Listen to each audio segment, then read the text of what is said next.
Anong channel ka? Foreign media po ako na. Maganda. Foreign media. Para tayo ha.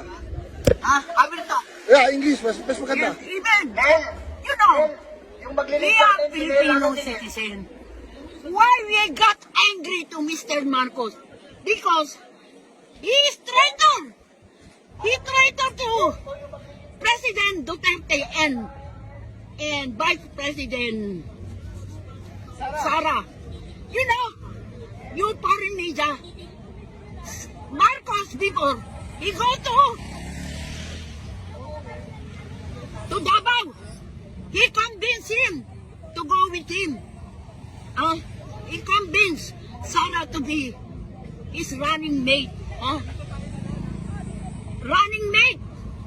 You know what happened? After that, he impeached Sara. He impeached Sara because of 125 million. Is that money?